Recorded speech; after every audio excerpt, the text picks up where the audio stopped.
Aye. Opposed? Motion carried. Item number 5, minutes from the board review on 6/16 of 2020. Move to approve. Second. Motion by Maloney, second by Feeney. On the question, all in favor say aye. Aye. Aye. Opposed? Motion carried. Reports, minutes from boards, committees, and commissions. We have items 9, finance, 10, human resources, 14, public works, that have reports to acknowledge. Move to acknowledge items 9, 10, and 14. Second. Motion by White, second by Maloney. On the question, all in favor say aye. Aye. Aye. Opposed? Motion carried. Reports from departments, administrator, Keith.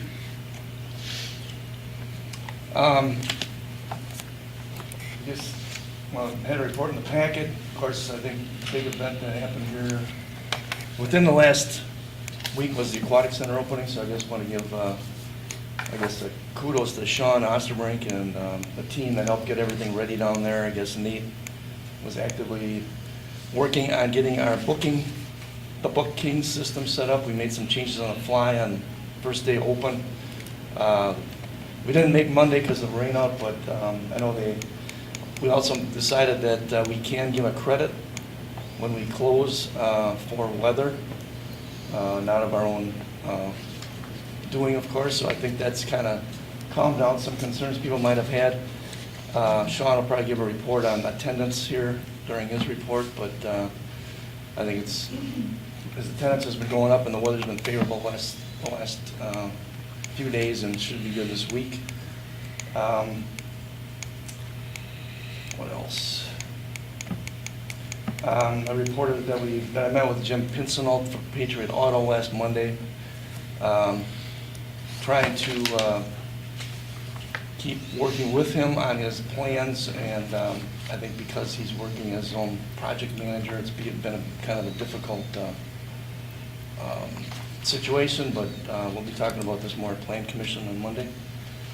I did follow up with Joe Bushka Friday, and also with Gary Barnett this morning, relative to the land to the south of the Wandering Springs West subdivision. That's relative to the outlots and the access to that land to the south, and are trying to get that confirmed or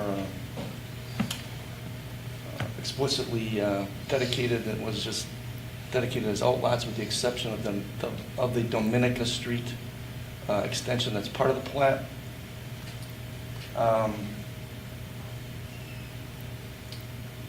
I guess we got some feedback about our website content, and I know we're kind of behind on getting updated, so that's something we want to take a look at and start working on as staff. Maybe think about bringing in some outside consultant or outside contractor help on that as we go forward. So I guess nothing else unless you have questions for me right now.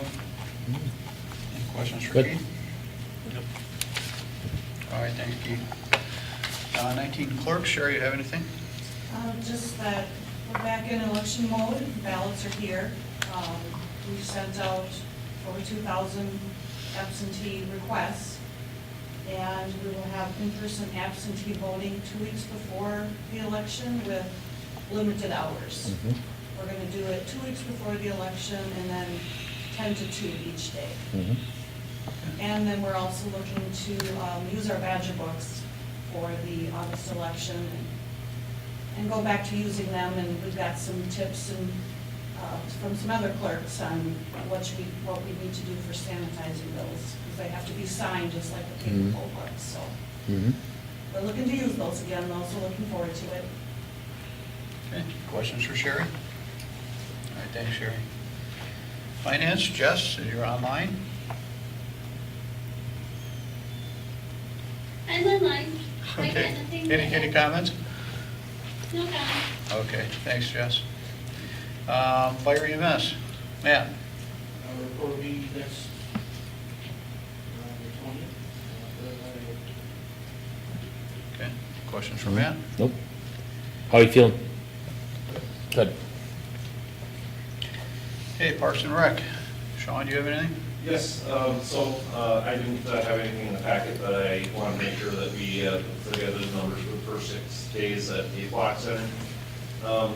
Through yesterday, we collected $5,338 in revenue over the first 6 days.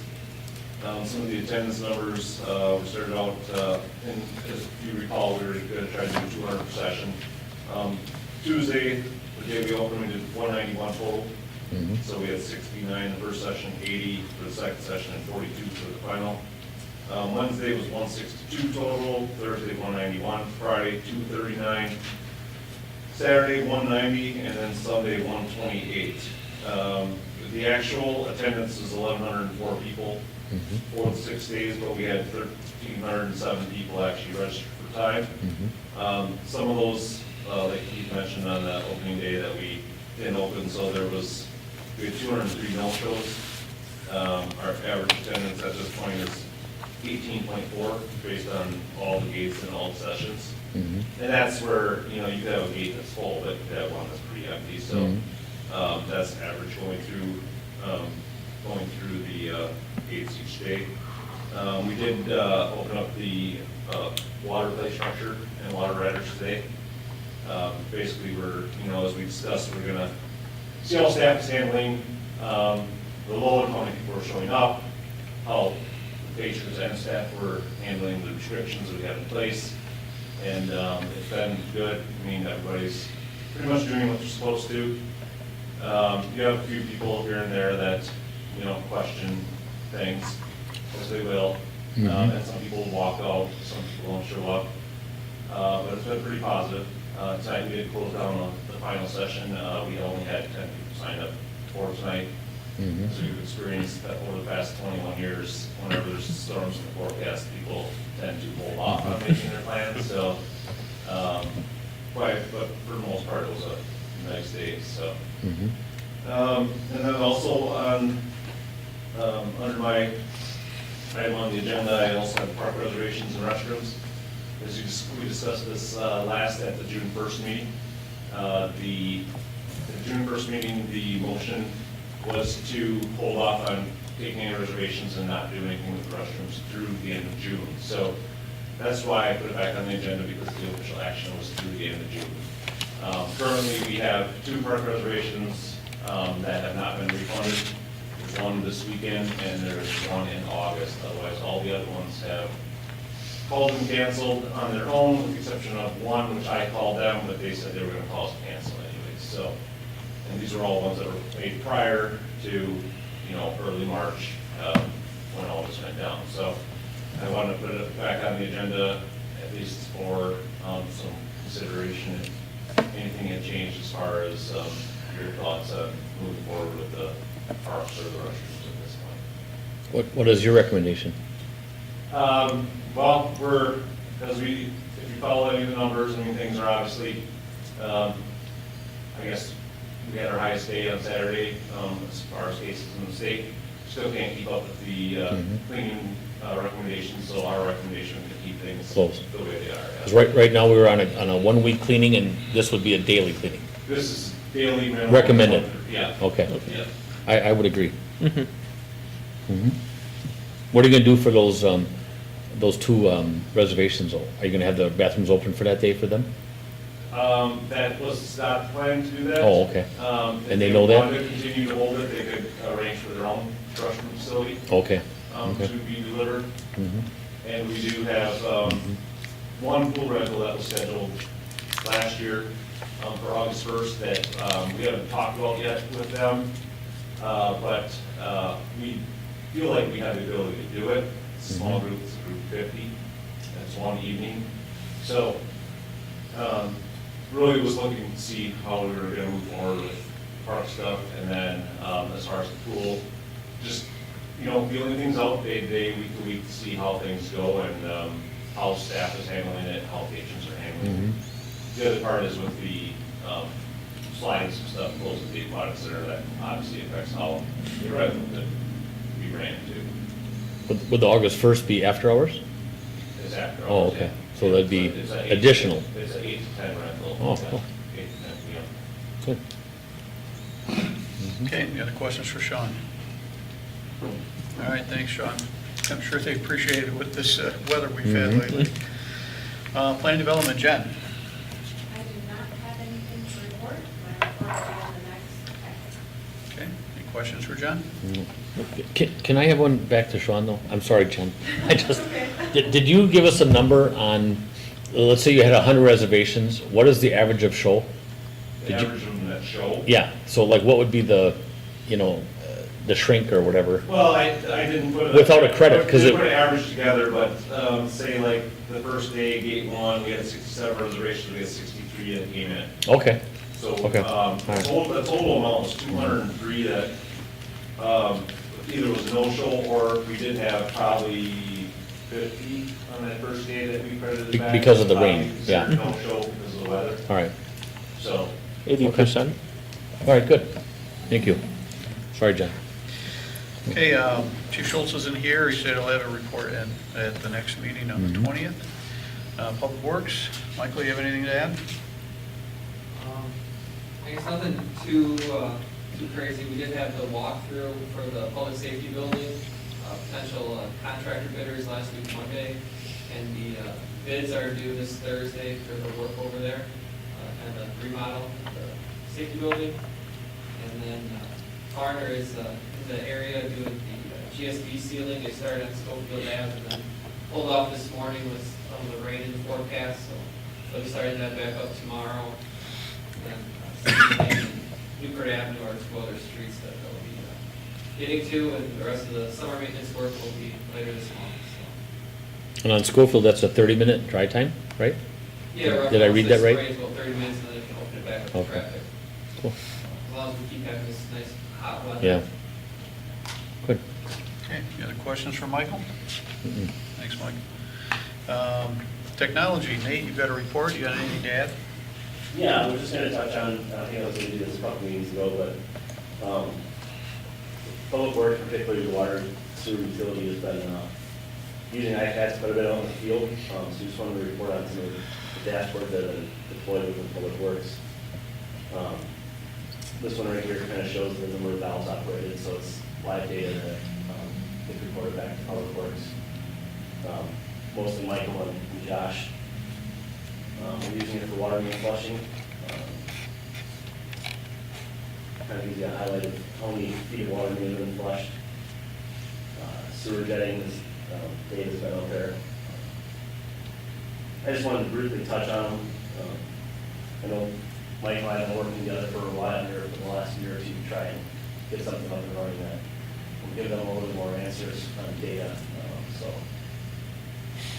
just, one of our reports are usually pretty brief, and there's not a lot to share because I don't think most of what I do is interesting, so I thought I would just kind of show the visual real quick. I'm sure the Public Works guys appreciate it. If I could jump in a bit there, though, some of this does help our regulatory reporting requirements in terms of our, number of valves operated is something that DNR, PSC want to know whether I guess the reason we have valves is so we know they work, so yes, we should be operating valves and making sure they're not just going to break every time we use it. So that's just one example. Of course, then tracking our sewer cleanings is another good thing because we can demonstrate that we're doing a maintenance plan, and it helps to reduce our liability. Not that we have a lot of liability really when it comes to insurance claims, but it does help in that regard as well. So all these things are just meant to help us manage the system better. So not to steal Michael's thunder, I guess, so he can jump in. I was just gonna mention, the one thing we noticed this spring, water main flushing finished up last week. They were to click on that, it shows that there's, I think, 770,000 feet of water main. We actually only had 530,000 feet. So there's about a 200,000 plus or minus foot discrepancy between what we flushed and what's actually in the system. And reviewing it just briefly with the staff last week, we realized that there's a lot of spots where, due to whether it's the drainage in that area or just the type of hydrants we have, they use the same hydrant and pull from different mains.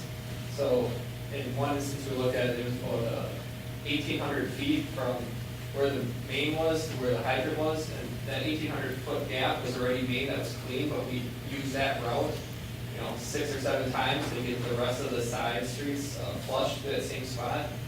So that's one thing we're gonna be looking at, is going through and figuring out how we can get that number closer to just what is actually in the system, that 500,000, 30 feet, to eliminate essentially almost 30 miles of main that get flushed more than once during the sequence. So this should reduce the amount of time it takes overall moving forward, and also reduce the amount of water that we just kind of waste. Yeah. And at the same time, identify what needs to be done.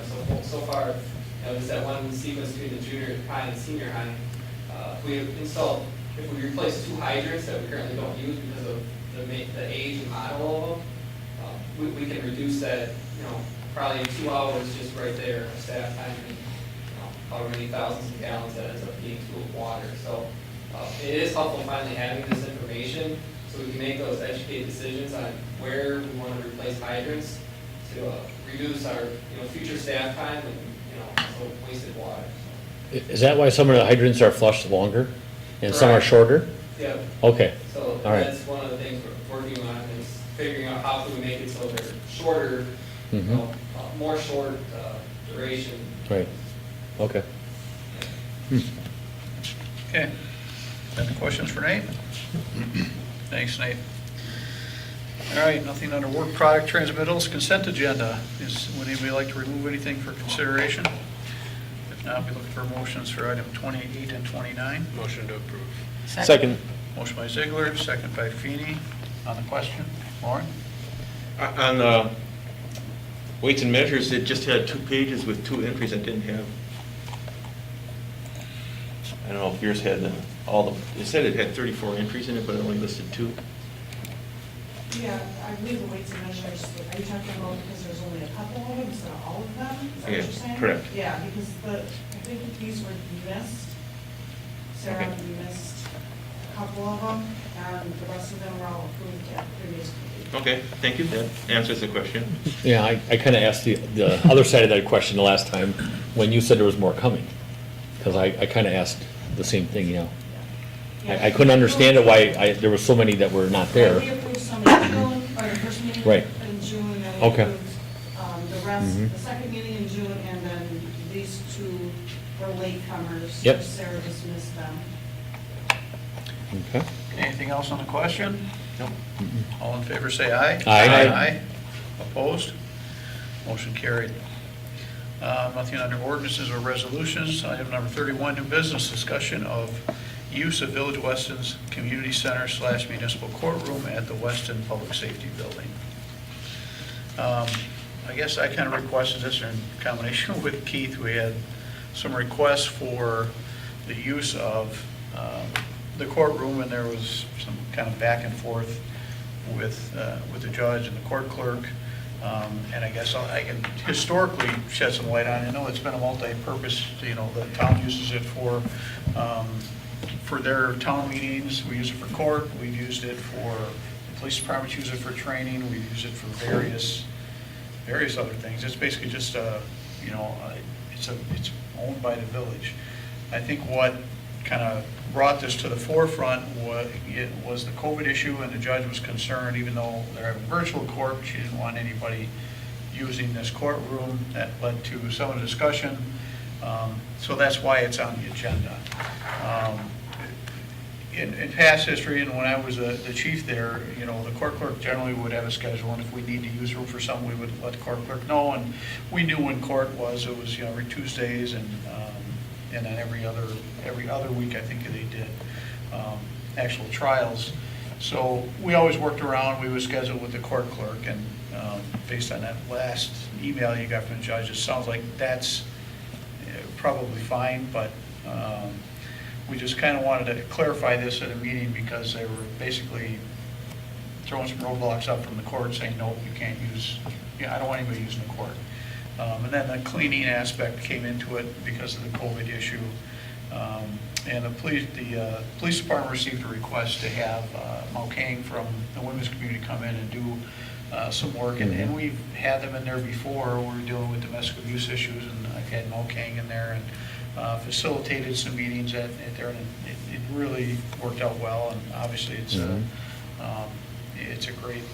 a great thing to get involved for the Hmong community, and Maukang does a really good job with that. So that request is kind of putting out there, and that's kind of where it I think where it catapulted the conversation. So, based on the last email from the judge, I think she's basically said, okay. Her concern That's is the way I that got it it's too. going to be clean, basically, in the COVID era, that it's not going to come out of her budget. I think those were the two main points, and that we schedule those through the clerk. Am I missing anything, Keith? No, I think that's the main concern, well, one of the main concerns that Julie had expressed to Sherry, and even the judge admitted that, I think the six-week advance request had to do with scheduling court appearances or court dates, so the judge even agreed that that was an extreme request. So I think it's a matter of understanding what kind of time frame we're just notifying, because I'm sure there's a lot of people that maybe want to use it within a fairly short notice. So it's really a matter of knowing when the court maybe meeting again in person, but that doesn't sound like we have a great disagreement here. It's just making, I guess, understanding that we expect to be able to use it, or EMPD, or whoever, and then we just don't want to have scheduling conflicts with it. Good. So I don't foresee any future issues based on the last response from the judge. Do you, Keith? No, just following up, I think, with Julie on what I think she wants us to keep a calendar. She's already keeping the Right. calendar. I thought she was. So it's just a matter of everyone that wants to use the room, knowing they should just let her know when they want to use it, I think. And she'll share that with the chief and over here too? Maybe? I think that's something we need to follow up on. I'm not sure how she's That's probably what doing should that. happen. As she creates it, as she populates it, it should be copied weekly or something to the chief and to you probably, I mean, right? historically, the court dates were always set, so that was, Right. it was really easy to know when they had court. We've always had joint finance committee meetings there in the small conference room. I think it was just this COVID thing that kind of threw a wrench into some of this, because that's traditionally how it's been done. You just call the clerk and say, hey, is it anything scheduled in this room for this date? And I think we should stick with what we've done in the past. Let the court clerk just fill it in the schedule. Requests can come, either from the village, from the PD, or even safer if they need to use it for meeting space. We use it for meetings a lot at the police department because we didn't have a room big enough to do anything else. So I think, we put it on the agenda for discussion, but I think most of this has kind of been already cleared up. Right, it's just following up, I think, on the scheduling. And then also to let her know that, of course, the remodeling project will be starting over there in August, I believe, right, Michael? Probably more likely no sooner, yeah. They open this week. So that's gonna affect probably, I know Clay was talking about maybe having to use that room a little bit more during that time. So just to clarify, I know that we mentioned that the judge was concerned about this not being, the cleaning aspect of it not being taken from her budget. With that, I guess it may be a dumb question, but is there, whose budget would it be taken out of, and would it cost us any extra to actually clean that room, more than more, obviously, during this whole COVID? Well, we could put an expectation that those who use the room just use we can furnish wipes and ask that those things be cleaned after each meeting. And the supplies, even if we had to contract with somebody to do it, those are eligible costs under some of this COVID relief or CARES Act or whatever you want to call it. Those are kind of minor things, but it's kind of similar to what we have to do for the elections, try to do extra cleaning, so. Well, and if we had more meetings here, we'd be cleaning this more too, Right. right? I'm Yes. assuming that when we walk in here tonight, it was clean? Or do you clean afterwards? Well, we try to wipe down afterwards. I guess we Okay. have to have a good protocol. You're right. Because maybe we should have little things here, and after we're done, we could clean too. Yeah. We probably don't have enough Okay. supplies here right now, Okay. so. All right, I think this is probably sufficient unless anybody else has any comments. Lauren? When that building was remodeled, that was the original intent of that, used to be used as multi-purpose. It wasn't set up to be exclusively for the court, because Right. it is such a large room.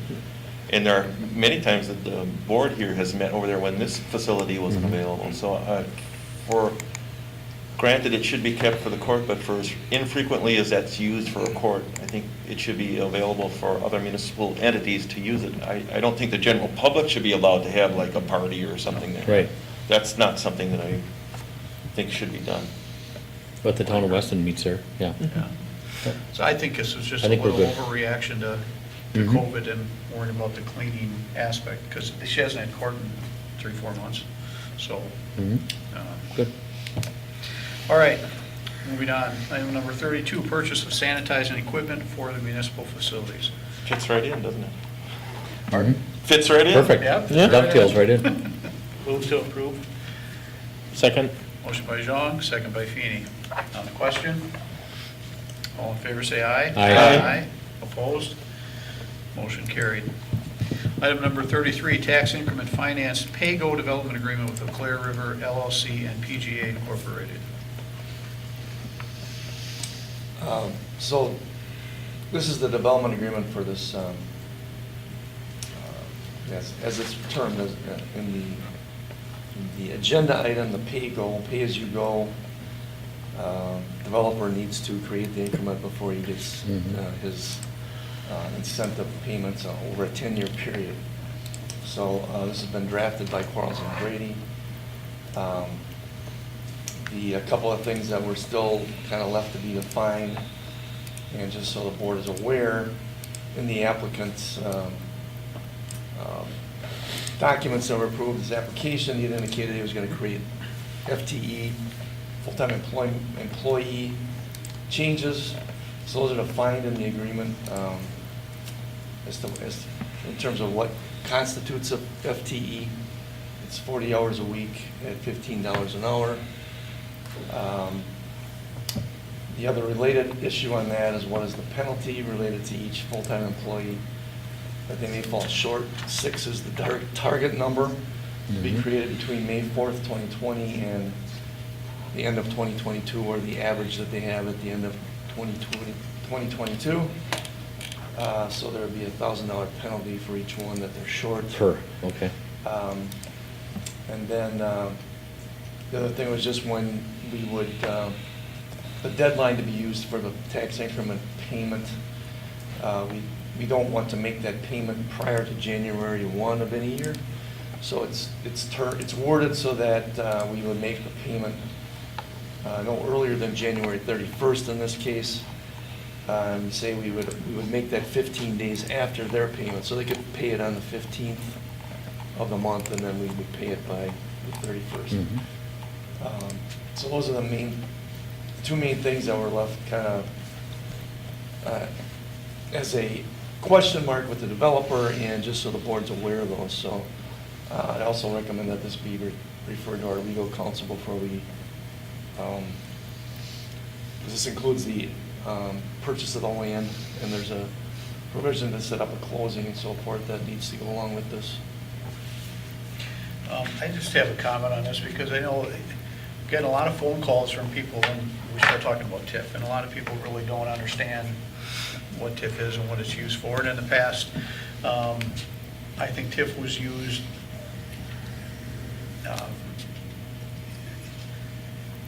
TIF was probably not used appropriately in the past, and sometimes it was relationship orientated, and decisions were made by prior administrators just to determine who's getting what.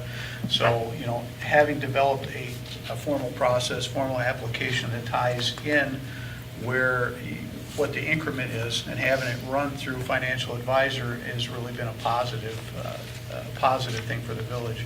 So for the people who say, we're going to give TIF money for business, by using the pay-go model, they have to actually get the increment. They have to incur it, build it, and then they get some of that money back after it's built, as opposed to, some of the money we put into the Camp Phillips Center's example, and we know we've lost a significant amount of money on that. And that was probably the big catalyst for fixing this issue. So I just want, for the public or anybody that's watching this, you have to create it before you get anything back. Build it, and then you get some incentives back. You get a portion back on what you've had to put in, but the increment is already put into the village prior to us putting any tax increment fund money out. So So Keith, you wanted to run it by the attorney prior to us approving it? Well, there's no approval tonight, right? I'd say I would like, Yeah. I would like it to be approved, just contingent on, I'll make that motion contingent on the purchase of the land and attorney. Second. review. Okay, with the items So that you this- said too. so this covers both Yep, yep. the purchase and the Yep. incentive. Yep. And just to clarify, the incentive is maximized at 75% of the total increment, so it doesn't, Mhm. it's not 100% of what he Yeah. creates, Right. or what they create. All right, we have a motion by Maloney, second by Feeney. On the question? All in favor, say aye. Aye. Aye. Opposed? Motion carried. Okay, next item, move to closed session per statute 1985, parent 1, parent E, deliberating or negotiating the purchasing of public properties, the investing in public funds, or conducting other specified public business whenever competitive or bargaining reasons require a closed session. Two specific items under closed session. First one, attorney proposal, evaluation, and interviews. The second, offer by Nordcon Construction to purchase Lot 7 of the Weston Business and Technology Park South with an address of 9102 Progress Way. Roll call, please, or a motion. So moved. Motion by Ermeling, Second. second by Feeney. Roll call vote, please. Ermeling, Aye. Feeny, Aye. Maloney, Aye. Parks, Aye. White, Aye. Sean, Aye. Ziegler, Aye. and then I'm sorry, I didn't get the second on the motion. Sorry. Feeney. All right, we will recess for about 5 minutes so we can clear the room for closed session.